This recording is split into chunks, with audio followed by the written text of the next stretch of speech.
Hey, Uji Roman here. So as of yesterday, the FRANKENBIKE was officially finished, but unfortunately the sprocket came apart from the hub. Anyway, so the way this one was made, like I said before, the front end came from an actual mini bike. The rest was homemade. So I was riding it the other day, and it ran fine for the first 100 feet, and then the sprocket came apart. As you can see, like right there, it came apart from the hub that's connected to the tire. So the tire will roll all day long, and so will the chain, but not at the same time, which defeats the purpose. Normally, because this was homemade, obviously you did it differently, but normally you could buy the brake disc, the tire with the hub and or tube, depending on what kind of setup you have, and then the sprocket all as one piece. But those can run from anywhere to 40 to about $100 depending on what you have, what size tire, and what you're using your project for. So I was riding it and it came apart. Now most of you might say, oh, just weld it, it's fine. Normally, if you had that one piece, you wouldn't have to be worried about it because it's all one piece. If it breaks, you can try to re-weld it, try your luck and see how that works for you. But those are normally made out of steel. This, on the other hand, is made out of aluminum, and most are made out of steel, some are made out of aluminum. It doesn't really make a difference. Aluminum is a little lighter than steel is, so people think, oh, well, if you make the sprocket lighter, you'll go faster. It's not necessarily true. You're only cutting off, since the sprocket's so small already, you're only cutting off a couple ounces. And the main reason why you don't want aluminum in this specific area is because you have to, instead of MIG welding for steel, you have to TIG weld for aluminum. And also the TIG welding machine is extremely expensive, and you actually have to, it's not like MIG welding where you can just go and get it done. TIG welding requires years of experience, and you have to know what you're doing. Also, it's extremely dangerous versus, MIG welding is dangerous, but TIG, you have the elements are completely different. Anyway, so for most people, the frame is made out of steel, the exhaust is made out of steel. The way that you can tell the difference between the two, because if you try to MIG weld steel, the weld will burn straight through the aluminum, and you'll just mess it up. That's what the guy did here, and he burnt the ending. So it's gonna be extremely hard to TIG weld this at the end of the day. But hopefully, I can find someone experienced and cheap enough to get it done. So anyway, the way you can tell is you take a magnet, and this is steel.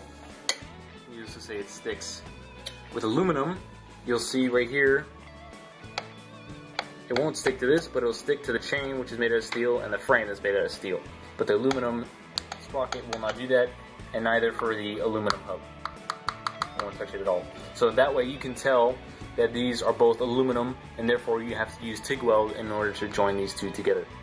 So as far as choosing what metal you want to use, it pretty much just comes down to what you're going to use your project for and what resources available to you. If you have a TIG welder, most of the time you're probably going to go with aluminum, but if you have a MIG welder like everyone else, it's a lot easier to repair, it's a lot cheaper to repair, and you don't need that much skill. And also on top of that, steel is way more abundant than aluminum in pretty much every case. Also on top of that, if you do have issues with steel, chances are there's someone that you know that does know how to do something, and it's not that hard to find a professional at some type of muffler shop or a welding shop if there's one around you that knows what to do. So pretty much what it comes down to, if you have the opportunity to work with aluminum and it's easier for you to mess around with it and repair it if needed, I kind of suggest aluminum, but it is more expensive and harder to work with, and it's just a pain in the ass sometimes. But as far as for average people, if you're an average kid at home, you're definitely going to go along with steel because it's way more easy to work with and it's way cheaper. Other than the mishap that I had with the sprocket, there were other couple updates. First one is the electricals. I don't know if you noticed that they have been removed. Like I said before, I'm more of just like a basic, as long as it works, it's fine, but as long as it works well, not a whole lot for the electricals. But for those of you that like to put turn signals or lights, or you like to run in the dark or make it look more off-road, if it works for you, great. Just keep in mind that it takes a lot of money. It usually doesn't work. And to me, I think it looks a lot better without all that extra accessories and such.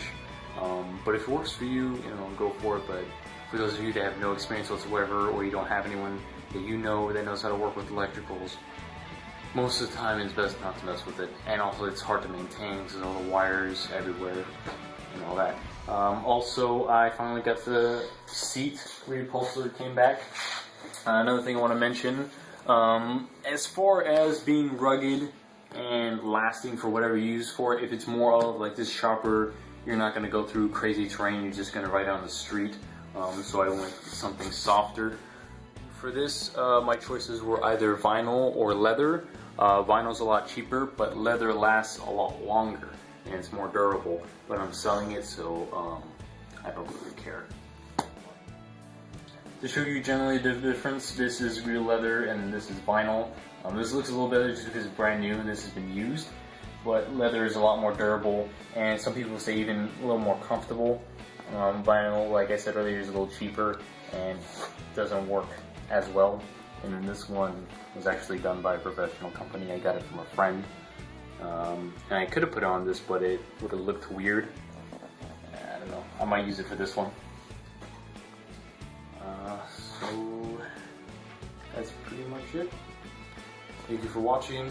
Any questions, whether it has to do with the go-kart itself, you have a project that you have a couple questions about, anything about electricals, let me know and I'll do my best to help you out. Thanks for watching.